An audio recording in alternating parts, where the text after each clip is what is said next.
Kadapa MLA మాధవిరెడ్డికి నిరసన సెగ తగిలింది. MLA ఇంటి ముందు మున్సిపల్ కార్మికులు ఆందోళన చేపట్టారు. ఇచ్చిన హామీలు నెరవేర్చలేదని మండిపడ్డారు. కూటమి నేతలు ఏం చేస్తున్నారని ప్రశ్నించారు. తమ సమస్యలు పరిష్కరించాలని డిమాండ్ చేశారు. మున్సిపాలిటీలోని అన్ని పనులను ప్రైవేటీకరించే చర్యలు మానుకోవాలని కోరారు.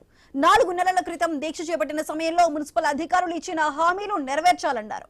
ఆందోళన ఉధృతం చేస్తామంటూ హెచ్చరించారు.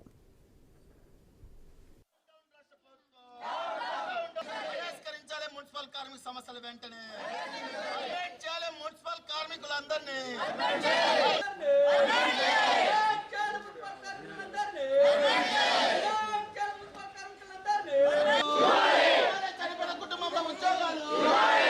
చనిపోయిన కుటుంబంలో ఉద్యోగాలు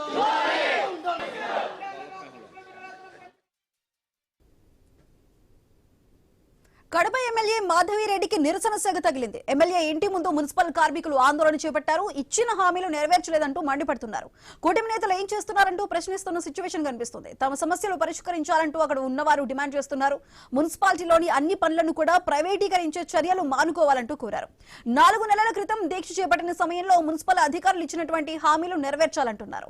అది దీనికి సంబంధించి ఫుల్ డీటెయిల్స్ మా ప్రతినిధి ప్రసాద్ శర్మ అందిస్తారు. ప్రసాద్, చెప్పండి. ఇటు ఎమ్మెల్యే ఇంటి ముందు కూడా మున్సిపల్ కార్మికులు ఆందోళనలు ఉధృతం చేస్తామంటూ కూడా హెచ్చరికలు జారీ చేస్తున్నారు. అసలు ఓవరాల్ గా కార్మికులు ఏం డిమాండ్స్ వ్యక్తపరుస్తున్నారు?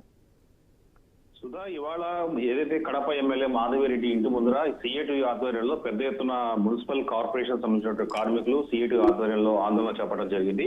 మున్సిపల్ కార్యాలయం నుంచి నేరుగా ద్వారకా నగర్ లోని ఎమ్మెల్యే మాధవిరెడ్డి నివాసం వరకు పెద్ద ఎత్తున ర్యాలీగా వెళ్లి అక్కడ ఇంటి బయట, అంటే ఇంటికి కొద్ది దూరంలో పోలీసులు బార్కెట్ ఏర్పాటు చేయడంతో బయట కూర్చొని బైఠాయించి దాదాపు కూటమి ప్రభుత్వానికి వ్యతిరేకంగా తర్వాత నినాదాలు చేశారు. తమ 4 నెలల క్రితం ఏదైతే మున్సిపల్ కార్పొరేషన్ లో కొంతమంది ఉద్యోగులకు సంబంధించిన సమస్యలు పరిష్కరించాలని, అలాగే కలెక్టర్ ఇచ్చినటువంటి ఎస్ఆర్ ప్రకారం 19,470 రూపాయల వేతనాన్ని చెల్లించాలని డిమాండ్ చేస్తూ కూడా ఆందోళన చేపట్టిన సందర్భంలో మున్సిపల్ కార్పొరేషన్ అధికారులు ఇచ్చినటువంటి హామీని అమలు చేయాలని కూడా డిమాండ్ చేయడం జరిగింది.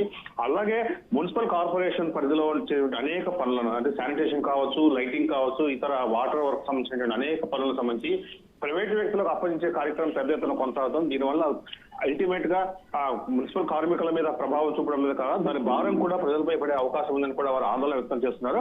గత ప్రభుత్వంలో వైసీపీ హయాంలో ఉన్నప్పుడు ఏదైతే ప్రతిపక్ష పార్టీగా ఉన్నటువంటి టీడీపీ నేతలు తమ సమస్యలు పరిష్కరిస్తామని అధికారంలోకి రాగానే అవుట్సోర్సింగ్ వర్కర్ కావచ్చు, కాంట్రాక్ట్ వర్కర్లను పర్మిట్ చేస్తామని ఇచ్చిన హామీలు తొంగలతోటి ఈ 2 సంవత్సరాలైనా కూడా టీడీపీ నేతలు తమను పట్టించుకోవట్లేదంటూ కూడా ఆందోళన వ్యక్తం చేస్తూ ఎమ్మెల్యే ఇంటి మీద ధర్నా చేయడం జరిగింది. ఎమ్మెల్యే గతంలో చంద్రబాబు కావచ్చు, పవన్ కళ్యాణ్ కావచ్చు, ఇతర కూటమి నేతలు కావచ్చు ఇచ్చిన హామీలు ఏమయ్యంటూ నిలదీస్తూ కూడా ఎమ్మెల్యే ఇంటి ఆందోళన చేశారు. 2 సంవత్సరాల కాలంలో ఇంత పెద్ద ఎత్తున మున్సిపల్ కార్మికులు ఒక ఎమ్మెల్యే ఇంటి ఎదుట వెళ్లి ఆందోళన చేయడం ఒక రకంగా ఎమ్మెల్యేకు సెగగా చెప్పొచ్చు. Sudha. Right Prasad, thank you.